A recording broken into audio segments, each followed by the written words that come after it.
পশ্চিমবঙ্গের মুখ্যমন্ত্রী হিসেবে শপথ নিলেন ভারতীয় জনতা পার্টি বিজেপি নেতা শুভেন্দু অধিকারী। ভারতের প্রধানমন্ত্রী নরেন্দ্র মোদীর উপস্থিতিতে শুভেন্দু অধিকারীকে মুখ্যমন্ত্রী হিসেবে শপথ পড়ান রাজ্যপাল আর.এন. রবি। এর মধ্য দিয়ে পশ্চিমবঙ্গে সরকার গঠন করল বিজেপি। আমি শুভেন্দু অধিকারী পশ্চিমবঙ্গে প্রথমবারের মতো সরকার গঠন করল বিজেপি। কলকাতার ঐতিহাসিক ব্রিগেড প্যারেড গ্রাউন্ডে শুভেন্দু অধিকারীকে মুখ্যমন্ত্রী হিসেবে শপথ পড়ান রাজ্যপাল আর.এন. রবি। এই শপথ অনুষ্ঠানে উপস্থিত ছিলেন ভারতের প্রধানমন্ত্রী নরেন্দ্র মোদী। এ সময় শুভেন্দুকে অভিবাদন জানান প্রধানমন্ত্রী মোদী।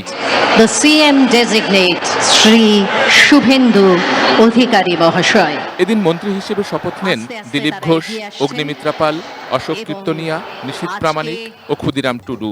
এর আগে শুক্রবার বিজেপির নবনির্বাচিত বিধায়কদের বৈঠকে শুভেন্দু অধিকারীর নাম মুখ্যমন্ত্রী হিসেবে ঘোষণা করেন কেন্দ্রীয় স্বরাষ্ট্রমন্ত্রী অমিত শাহ।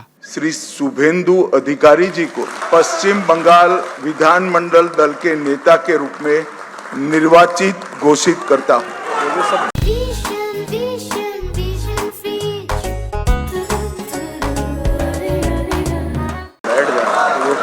গত 4 মে ঘোষিত নির্বাচনের ফলাফল অনুসারে 207 আসনে জয়লাভ করে বিজেপি।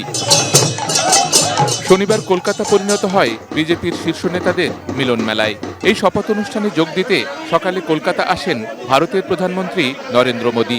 অনুষ্ঠানে আরও ছিলেন কেন্দ্রীয় প্রতিরক্ষামন্ত্রী রাজনাথ সিং, স্বরাষ্ট্রমন্ত্রী অমিত শাহ সহ 20টি রাজ্যের মুখ্যমন্ত্রী।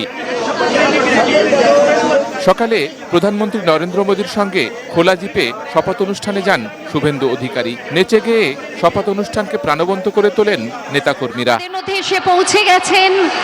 শুভেন্দু অধিকারীর শপথের মধ্য দিয়ে পশ্চিমবঙ্গে তৃণমূল কংগ্রেসের দীর্ঘ 15 বছরের শাসনের অবসান ঘটল। বাংলার ঐতিহ্য ও সংস্কৃতি তুলে ধরতে বিভিন্ন প্রতিকৃতি দিয়ে সাজানো হয় পুরো মঞ্চ এলাকা। দর্শনার্থীদের জন্য মাঠ জুড়ে রাখা হয় বিভিন্ন খাবারের স্টল। শপথ অনুষ্ঠান ঘিরে নেওয়া হয় কঠোর নিরাপত্তা ব্যবস্থা। Sheikh Abdus Salam, desk report, ATN news.